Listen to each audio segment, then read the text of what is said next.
আজ একটা অন্য ধরনের গল্প বলবো। লাভ স্টোরি অফকোর্স, কিন্তু একদম মন থেকে তৈরি করা একটা সম্পূর্ণ আজগুবি গল্প। ধরো এই যে করোনার জন্য সবাই বাড়িতে বন্দি, পরিস্থিতিটা এরামই থেকে গেল।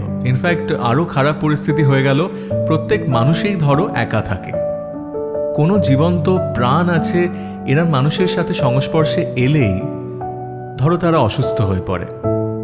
এমনই এক রোগ এলো যা মানুষের দূরত্ব আরও বাড়িয়ে দিল, এতটাই যে মানুষ কেউই কারুর স্পর্শে আসতে পারে না পৃথিবীতে।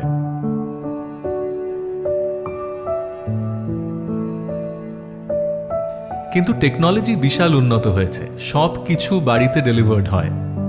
জীবনযাত্রাটা পুরোটাই অনলাইন, টাকা পয়সার চল উঠে গেছে। সারা বিশ্বের শুধু একটাই কারেন্সি। পৃথিবীর যে কোনো প্রান্ত থেকে খুব অনায়াসেই চিঠি আসতে পারে, মিষ্টি আসতে পারে, পছন্দ অপছন্দের জিনিস আসতে পারে। মানুষ নিজেকে ভালোবাসার মানুষের কাছে পৌঁছে দেওয়ার একটা আশ্চর্য আবিষ্কার করে ফেলেছে আর্টিফিশিয়াল ইন্টেলিজেন্স আর রোবটের মাধ্যমে।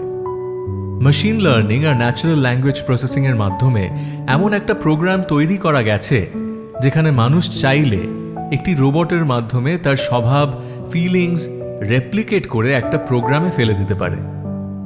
অনেকটা আজকালকার যুগের একটা ফোন কিনে নিজের সব পছন্দের গান সফটওয়্যার ভরে দেওয়ার মতো। রোবটটিকে দেখতেও অবিকল সেই মানুষটির মতো, খালি গলার আওয়াজটা একরকম করা যায়নি। একই রকম একটা টোন আছে সবকটা মেশিনে, এখনকার যেমন ওই অ্যাপেলের সিরিতে আছে বা অ্যালেক্সাতে আছে ওরকম।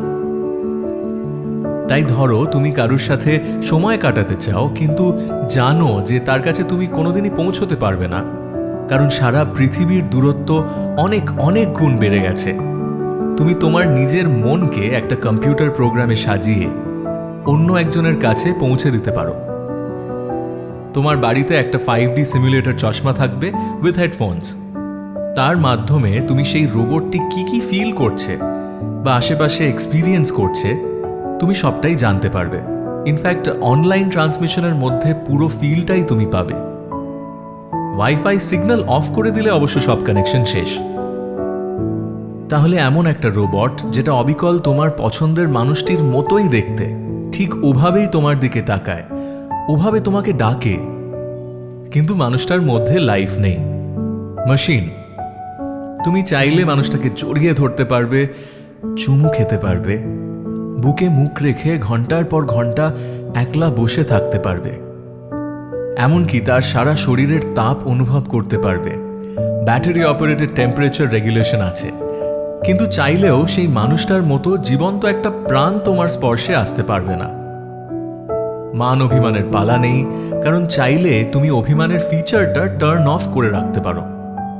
ভাবো তো কি আশ্চর্য একটা পরিস্থিতি, কোনো অভিযোগ অভিমানের ঝঞ্ঝাটি নেই। স্পর্শ আছে, উত্তাপ নেই। অভিযোগ আছে, কিন্তু কথা বলা বন্ধ করার অপশনটাই নেই। ঝগড়া আছে, হাত থেকে হাত সরিয়ে নেওয়ার সুযোগ নেই। সারাদিন কোনো কথা না হলেও ঘুমিয়ে পড়লে কোমর থেকে হাত সরিয়ে দেওয়ার চিন্তাই নেই। এমন হলে সত্যি কেমন হয় অঙ্কুশ বারবার ভাবছে।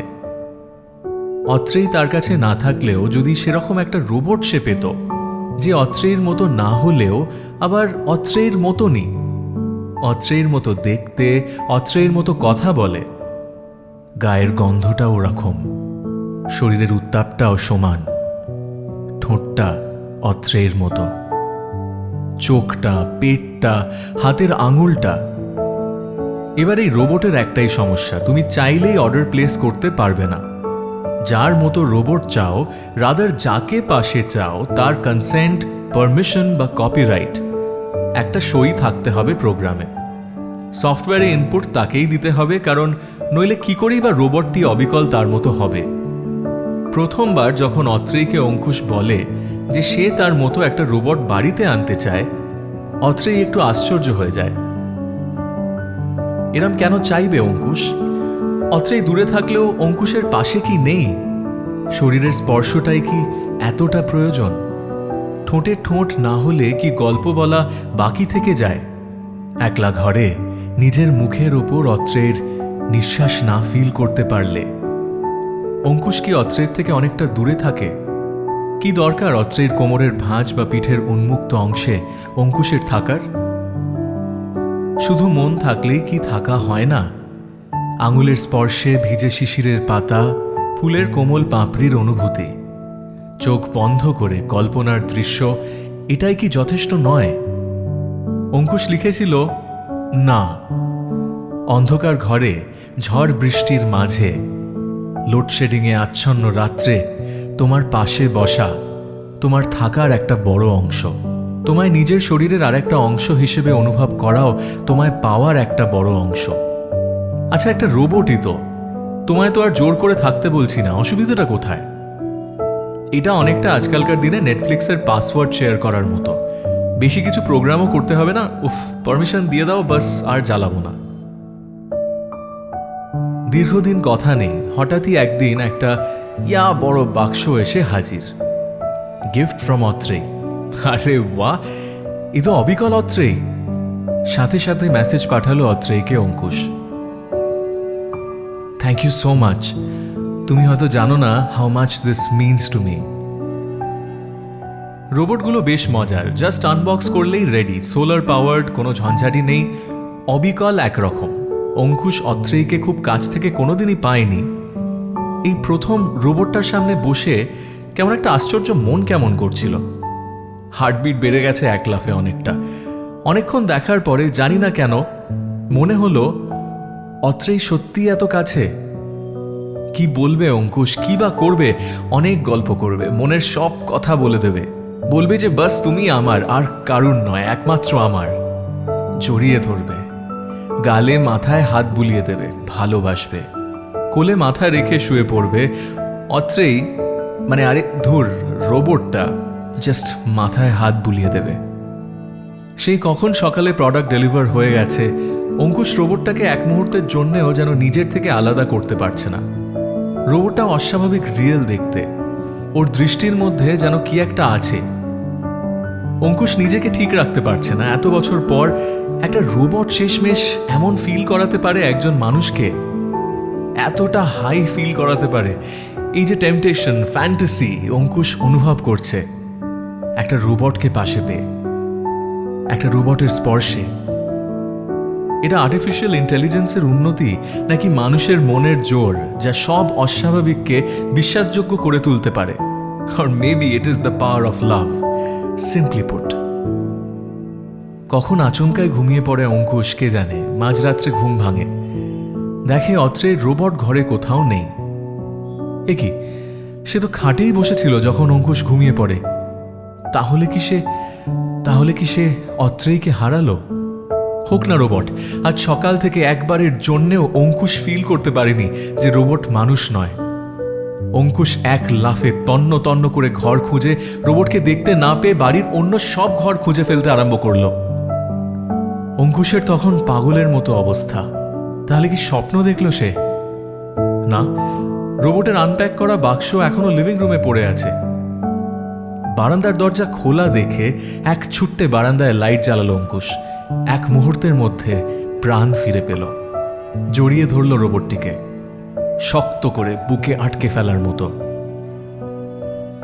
যেমন করে হারিয়ে যাওয়া ভালোবাসাকে মানুষ জড়িয়ে ধরে এয়ারপোর্টে। এই প্রথম রোবট কথা বলে ওঠে, এত এত ভালোবাসো আমায়? তোমার কোনো সন্দেহ আছে? হঠাৎই খটকা লাগলো অঙ্কুশের। রোবটের এরকম ভাবে কই কথা বলার তো কথা নয়। একটু নিজেকে রোবটের শরীর থেকে দূরে সরিয়ে দেখে চোখে জল। রোবট কাঁদছে। কই, এটা তো ইউজার ম্যানুয়ালে নেই। অঙ্কুশ, আমি কোনো রোবট না, তুমি আমায় চেয়েছ। আমি তোমার কাছে এসেছিলাম আজ সকালে তোমায় সারপ্রাইজ দেব বলে। তারপর থেকে যা যা হয়ে চলেছে আমি কিছুই বলে উঠতে পারিনি। সত্যি, তুমি আমায় একবার বলতে পারলে না আমার মতো একটা রোবটেই তোমার মন ভরে যাবে? অঙ্কুশ কিছুটা আশ্চর্য হলো ঠিকই, কিন্তু আজ এই দুর্যোগের পৃথিবীতে বাকিটা ঠিক করে নিতে কিন্তু সময় লাগলো না। সায়েন্স ফিকশন যে কখন ফ্যান্টাসি জনরে প্রবেশ করেছে খেয়াল থাকলো না। ইনফ্যাক্ট বাকিটা ব্যক্তিগত। এরম ভাবেও গল্প হতে পারে, হলেই বা খারাপ কি? না হয় এভাবেই গল্প হোক। মানুষ চায় এক, হয় আর এক, আর লোকে বোঝে অন্য আর এক। Well, that is all that I can say. This seemed like a happy ending or a happy start. আজকের এই চূড়ান্ত আজগুবি গল্প তোমার কেমন লাগলো জানাতে ভুলো না। আর সত্যি চাইবো যেন পৃথিবীর অবস্থা এরকম না হয়ে যায় যে যেখানে মানুষ মানুষের থেকে এতটাই দূরে চলে যাবে যে রোবট তার জায়গা পূরণ করতে আসবে জীবনে। তাও যদি এরকমটা হতো, কার রোবট চাইতে তুমি তোমার লাইফে? জানাতে কিন্তু ভুলো না। কারণ কিছু ভালোবাসার মানুষ এমন হয় যারা আমাদের এতটাই অ্যাকিউরেটলি বোঝে যে কোনো আর্টিফিশিয়াল ইন্টেলিজেন্সই তাদের বুকের ভেতরের স্পন্দনরত ওই হার্ট বিটের রিপ্লেসমেন্ট হয়ে উঠতে পারে না। তাদের ঠোঁট ছুঁয়ে হয়তো সত্যিই দেখা হবে না, তাদের বুকে মুখ রেখে নিঃশ্বাস নেওয়া হয়তো কোনোদিনই হবে না। ভালোবাসা হবে না সাঁঝবাতির আলোয়, কিন্তু কোনো রোবটই তাদের জায়গা নিতে পারবে না। তারা থেকে যাবে জীবনের ইন্সপিরেশন হয়ে, খুব খারাপ সময়ে মনোবল হয়ে, অথবা এই প্যান্ডেমিকে হসপিটালাইজড হওয়া অসুস্থ শরীরে চোখের জলে একগাল অভিমান হয়ে। আমরা মানুষ, তাই তোমায় পাওয়া হলো না। তুমি যদি একটা বই হতে, তুমি আমি আমার লাইব্রেরির নীরবতায় জেনে নিতাম একে অপরকে। তুমি বই হলে তোমায় স্পর্শ করতাম পাতায় পাতায়, প্রথম মলাটের ভাঁজে, অক্ষরে অক্ষরে, প্রত্যেক পৃষ্ঠার সংখ্যায় তুমি লেগে থাকতে আমার আঙুলে। যদি ঠোঁটে ঠোঁট রাখো, হাত রাখো বুকে, কান দাও স্পন্দনে, চোখ রাখো চোখে, আবার ফিরে আসবো কোনো দিন অলিক কোনো সুখে, কথা দিলাম। With that, this is your man Dr. Amurtha Amos Saha signing out. চ্যানেলটা সাবস্ক্রাইব করো। ফেসবুকে একটা পেজ আছে যার নাম ডক্টর অমর্ত্য এমস সাহা। পেজটা লাইক, ফলো, শেয়ার করে মেসেজ করতে পারো। ইনস্টাগ্রামে আছি অমর্ত্য এমস সাহা নামে। আর কোথাও যদি খুঁজে না পাও, চোখ বন্ধ করে অন্ধকার ঘরে বুকে হাত রেখো নিজের, মনের মধ্যেই পাবে। Till we meet next, keep loving and keep believing in love. Bye.